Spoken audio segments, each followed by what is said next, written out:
Hello everyone, this side Divya Khanna and welcome to diet.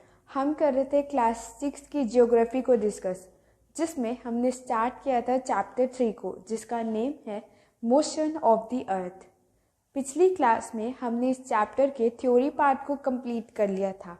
आज की class में हम इस चैप्टर के क्वेश्चन आंसर्स को डिस्कस करेंगे। तो चलिए स्टार्ट करते हैं हमारे क्वेश्चन 1 से। What is the angle of inclination of the earth axis with its orbital plane? तो सबसे पहले तो हम ऑर्बिटल प्लेन को समझते हैं कि हमारा ऑर्बिटल प्लेन किसको बोलते हैं। हम देखो, orbital plane is nothing but it is a path from where the earth revolve. ठीक है, अब इसको हम एक एग्जाम्पल से समझते हैं। अब ये मेरे को यूएसबी वायर ही मिली रिवॉल्व करने के लिए। सपोज ये हमारी अर्थ है और यहाँ से ऐसे ऐसे रिवॉल्व कर रही है। अब हमारी अर्थ इस पाथ से रिवॉल्व कर रही है, ठीक है, इस पाथ से। तो जिस पाथ से ये रिवॉल्व कर रही है उसी को हम ऑर्बिटल प्लेन बोलते हैं। ठीक है, ये अपने ऑर्बिट पे ऐसे रोटेट करेगी, रिवॉल्व करेगी ऐसे। ठीक है, अब इस पाथ को हम, जहाँ से पूरा रिवॉल्व कर रही है, इस पाथ को हम ऑर्बिटल प्लेन बोलते हैं। अब क्वेश्चन हमसे क्या पूछ रहा है कि अर्थ के ऑर्बिटल प्लेन से एंगल ऑफ इंक्लिनेशन कितना होता है। मैंने आपको बताया था हमारी अर्थ टिल्ट होती है। ठीक है, अब वो हमारे ऑर्बिटल प्लेन से पूछ रहा है कि हमारी अर्थ कितनी टिल्टेड होती है, कौन से एंगल में। तो देखो, सपोज ये हमारी अर्थ है और ये इसका है ऑर्बिटल प्लेन, क्योंकि ये यहीं से ही सेंटर से ही मूव करेगी। अब ये हमारा एक्सिस होता है जहाँ से हमारी अर्थ टिल्ट होती है। ठीक है, तो ये कौन सी डिग्री पर टिल्ट होती है? 66.5 डिग्री पर। ठीक है, अगर हम हॉरिजॉन्टली देखें तो ये 66.5 डिग्री पर टिल्ट होती है। ये हमारी हॉरिजॉन्टल लाइन है। अगर आप यहाँ डी रखकर अगर हम देखेंगे तो ये एंगल 66.5 डिग्री का बनेगा। ठीक है, बट अगर हम वर्टिकली देखें, वर्टिकली कैसे? सपोज अगर हम यहाँ परपेंडिकुलर लाइन ड्रॉ करते हैं। ठीक है, ये हमारा 66 का था, वेट, ये हमारा 66 का था। अब अगर हम यहाँ एक लाइन ड्रॉ करते हैं परपेंडिकुलर, तो ये जो एंगल बनेगा ये 23.5 डिग्री का बनेगा। ठीक है, अगर हम इस एंगल से देखें वर्टिकल लाइन से, तो यहाँ एंगल फॉर्म होगा 23.5 डिग्री का। बट अगर हम हॉरिजॉन्टल लाइन से देखें और अपने ऑर्बिटल प्लेन से देखें, जो ऑर्बिटल प्लेन है ना, वो हमारा हॉरिजॉन्टल लाइन पर ही है। जैसे कि मैंने अभी आपको एग्जाम्पल भी दिया, ये पूरी एक सर्कल हॉरिजॉन्टली बनता है। ठीक है, तो अगर हम हॉरिजॉन्टल से देखें तो वो 66.5 डिग्री पे बनेगा, बट अगर हम वर्टिकली देखें तो वो 23.5 डिग्री पर बनेगा। तो आई होप आपको ये क्वेश्चन क्लियर हो गया होगा। Now let's move to the another question.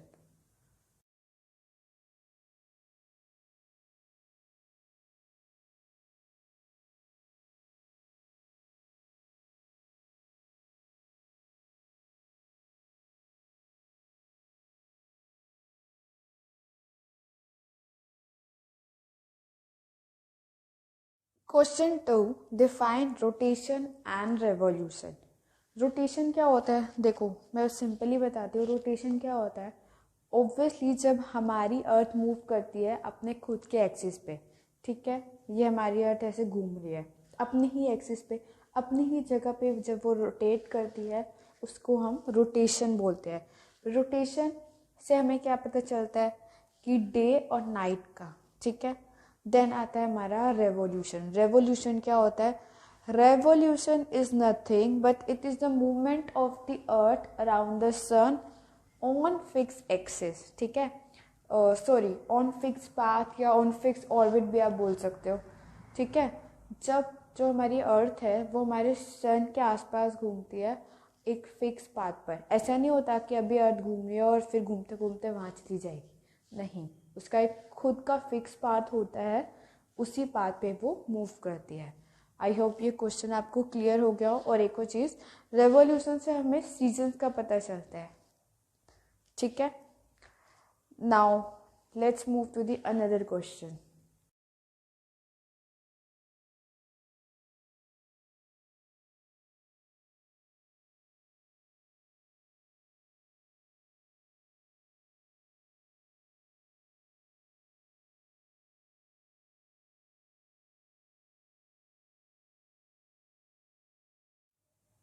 Question third, what is leap year. तो लीप ईयर क्या होता है? जैसे कि हम सभी को पता है कि जो हमारी अर्थ है वो अपना वन रेवोल्यूशन कितनी डेज में कंप्लीट करती है? 365 डेज प्लस 6 आवर्स। 365 डेज तो उसको लगते ही है, बट 6 आवर्स उसको एक्स्ट्रा लगते हैं। तो हम करते क्या है, फॉर द कन्वीनियंस हम 6 आवर्स को हटा देते हैं और सिर्फ 365 डेज बोलते हैं। और ये जो 6 आवर्स थे इसका क्या करते हैं, इसका हम हर चौथे साल में एक दिन बना देते हैं। As you know 6 4 the 24। ठीक है, तो हर 4 साल बाद हमारा लीप ईयर आता है, मीन्स 29 डेज आते हैं। ठीक है, तो हम करते क्या है भाई, 6 इंटू 4 24, तो 24 आवर्स का हमारा एक दिन होता है। तो हम करते क्या है, हम एक दिन बढ़ा देते हैं हमारे फेब में। तो अब 28 से 29 डेज हो जाते हैं हमारे फेब में।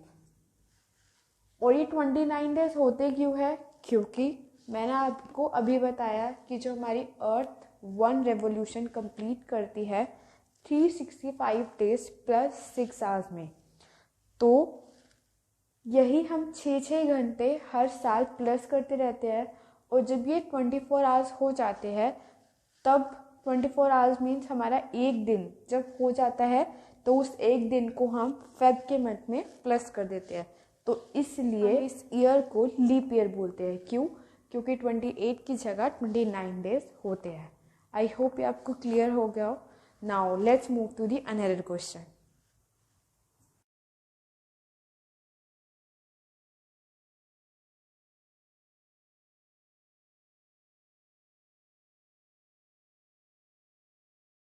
Question 4, differentiate between the summer solstice and winter solstice. तो हमें समर और विंटर सोलिस्टिक का डिफरेंशिएट बताना है। देखो क्या होता है, सपोज ये हमारी एक अर्थ है, ठीक है। अब यहाँ पे हमारा सेंटर में होता है इक्वेटर, यहाँ पे होता है हमारा ट्रॉपिक ऑफ कैंसर, ठीक है, जो कहाँ लाई करता है, नॉर्थर्न हेमिस्फीयर में 23.5 डिग्री नॉर्थ पर।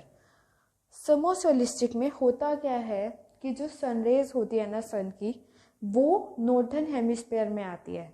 मींस समर सोलिस्टिक में नॉर्थर्न हेमिस्फीयर में गर्मियाँ रहती है।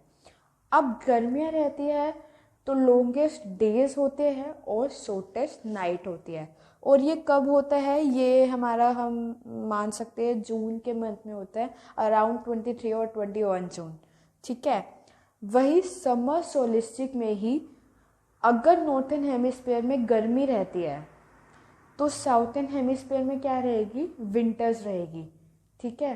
तो यहाँ पे वाइस वर्सा हो जाता है, जो डेज होते हैं वो शॉर्टेस्ट होते हैं और जो नाइट्स होती है वो लॉन्गेस्ट होती है। वहीं अगर हम विंटर सोलिस्टिक की बात करें तो यहाँ पे विंटर्स रहती है कहाँ पे, नॉर्थर्न हेमिस्फीयर में, ठीक है। और ये होता है अराउंड दिसंबर के, ठीक है, 21 और 23 दिसंबर, 21 एंड 23 दिसंबर के अराउंड जो विंटर्स होती है वो नॉर्थर्न हेमिस्फीयर में रहती है और जो समर्स होती है वो साउथर्न हेमिस्फीयर में रहती है। अब विंटर सोलिस्टिक में अगर हम डेज एंड नाइट की बात करें हमारे नॉर्थर्न हेमिस्फीयर में, तो जो डेज रहते हैं वो हमारे शॉर्टेस्ट रहते हैं। क्योंकि विंटर सोलिस्टिक में विंटर्स हो रही होती है हमारे नॉर्थर्न हेमिस्फीयर में और समर हो रही होती है कहाँ पे, साउथर्न हेमिस्फीयर में, ठीक है। तो अगर हम नॉर्थन हेमिस्फीयर की बात करें विंटर सोलिस्टिक में, तो जो डेज होते हैं वो शॉर्टेस्ट रहते हैं और जो नाइट्स होती है वो लॉन्गेस्ट रहती है। आई होप आपको समर और विंटर सोलिस्टिक का डिफरेंट पता चल गया हो।